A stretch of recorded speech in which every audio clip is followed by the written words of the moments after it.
প্রিয় শিক্ষার্থীরা, online class স্বাগতম। আজকে তোমাদের বোলোরুমের ক্লিনিং দক্ষতা কীভাবে বের করতে হয় সেই ক্যালকুলেশনটা আজকে করাবো। তাহলে আমরা টপিকে চলে যাই যে আজকে বোলোরুম ক্যালকুলেশনের কি অঙ্কটা আছে। তোমরা অবশ্যই দেখতে পাচ্ছ যে বোলোরুম সেকশনে 5% ট্রাশযুক্ত তুলা প্রসেস করে ল্যাপে 1% ট্রাশ পাওয়া গেল। তাহলে বোলোরুম সেকশনের ক্লিনিং দক্ষতা কত হবে? তাহলে আমরা আগে জেনে নিই ট্রাশ কি। Trash is a measure of the amount of non-lint materials in cotton, such as leaf and bark from the cotton plant.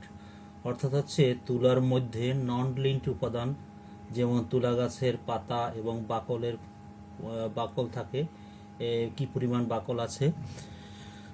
তারপর আছে তোমার আছে আর অন্য ধরনের ভাঙা পাতা, ডালপালা, বিভিন্ন ধরনের ইম্পুরিটিস থাকে তুলার সাথে।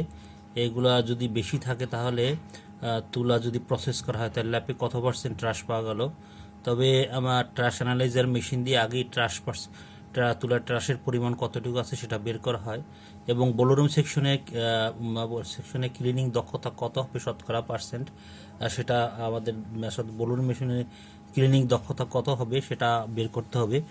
তাহলে ক্লিনিং দক্ষতা সাধারণত পার্সেন্টেজে বের করা হয়। তাহলে আমরা সূত্রে চলে যাই। সূত্র হচ্ছে যে ক্লিনিং দক্ষতা তুলার ট্রাশের পরিমাণ মাইনাস ল্যাপের ট্রাশের পরিমাণ গুণ 100 ভাগ হচ্ছে তুলার ট্রাশের পরিমাণ।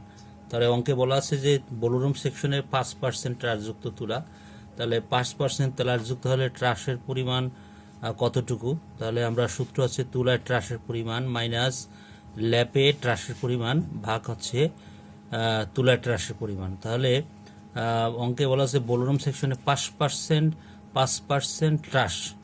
তাহলে আমাদের লিখতে হবে যে অঙ্কের ডেটা আমরা পেয়ে গেলাম যে তুলার ট্রাশের পরিমাণ মাইনাস ল্যাপের ট্রাশের পরিমাণ। তাহলে তুলার ট্রাশের পরিমাণ প্রথমে ছিল কত, যে 5%। আর তুলাকে অর্থাৎ তুলাকে যদি প্রসেস করি তাহলে বোলোরুম থেকে আমরা আউটপুট পাবো ল্যাপ। তাহলে ল্যাপে কত পার্সেন্ট ট্রাশ? 1%।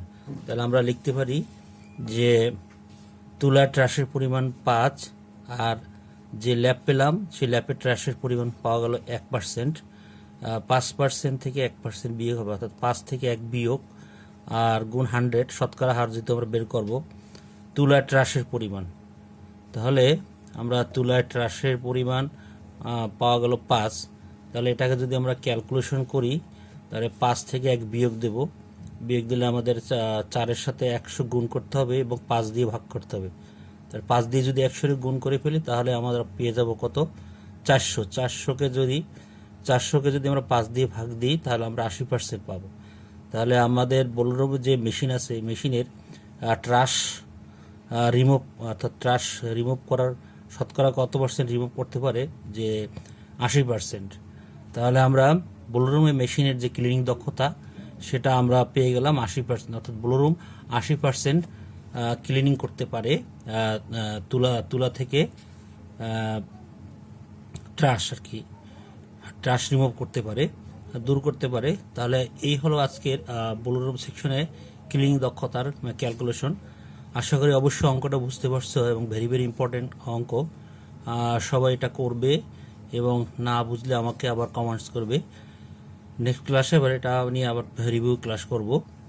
তাহলে আজকের মতো এখানেই শেষ করলাম। আল্লাহ হাফেজ, সবাই ভালো থাকো। সেই পর্যন্তই বিদায়। নেক্সট ক্লাসে আবার অন্য টপিক নিয়ে কথা হবে।